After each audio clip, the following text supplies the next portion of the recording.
रेवाड़ी से एक बड़ी खबर सामने आई है, जहां सीआईए कोसली पुलिस ने एक अंतर्राज्यीय भैंस चोर गिरोह का पर्दाफाश करते हुए 3 शातिर आरोपियों को गिरफ्तार करने में बड़ी सफलता हासिल की है। पुलिस के अनुसार यह गिरोह पिछले 1 महीने से लगातार अलग अलग जिलों में पशु चोरी की वारदातों को अंजाम दे रहा था। आरोपियों ने पूछताछ के दौरान कुल 6 चोरी की घटनाओं को कबूल किया है, जिनमें 4 मामले रेवाड़ी, 1 महेंद्रगढ़ और 1 चरखी दादरी जिले का शामिल है। पुलिस अध्यक्ष रेवाड़ी आईपीएस हेमेंद्र कुमार मीणा के निर्देशन पर चलाए जा रहे विशेष अभियान के तहत इस कार्यवाही को अंजाम दिया गया।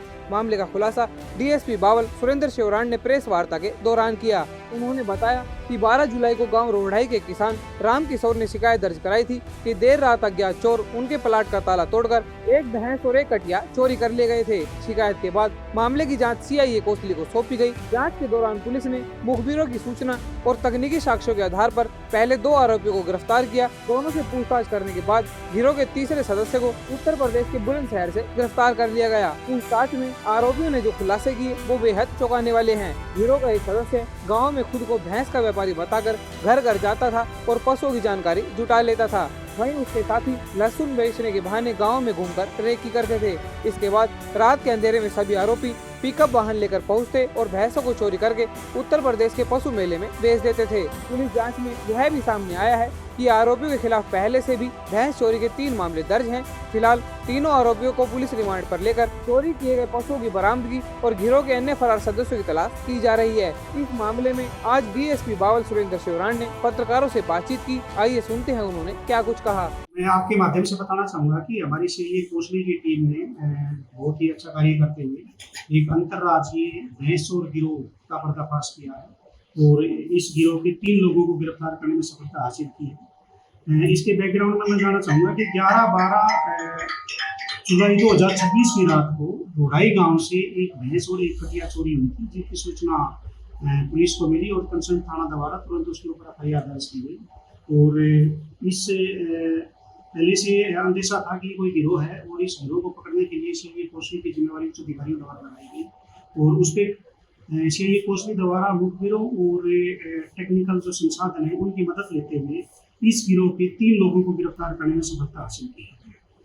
मैं बताना चाहूँगा कि ये जो 3 लोग अरेस्ट किए गए हैं, इनमें एक राजू बंजारा आरो बसई महेंद्रगढ़ के रहने वाले हैं, एक गोपी उर्फ पांडु बंजारा आरो जयसिंहपुरा जयपुर के पास ये वहाँ के रहने वाले हैं और तीसरा जो है ये सलमान आरो बरतौली जो बुलंदशहर में पड़ता है वहाँ का रहने वाला है।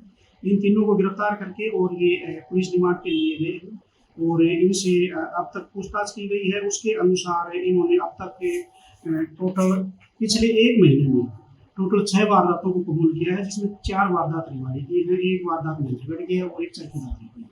इसके अलावा भी इनका रिकॉर्ड चेक किया गया। अब तक के रिकॉर्ड के अनुसार पाया गया है कि इन तीनों के खिलाफ पहले भी 3 भैंस चोरी के मुकदमे दर्ज है। इसके अलावा अभी और इनसे गहनता से पूछताछ करके और अगर किसी वारदात में संलिप्त हैं उनके बारे में पता किया जाएगा और जो किसानों की भैंस चोरी हुई है उनको रिकवर करने की कोशिश की। ये वारदात को किस प्रकार अंजाम देते हैं?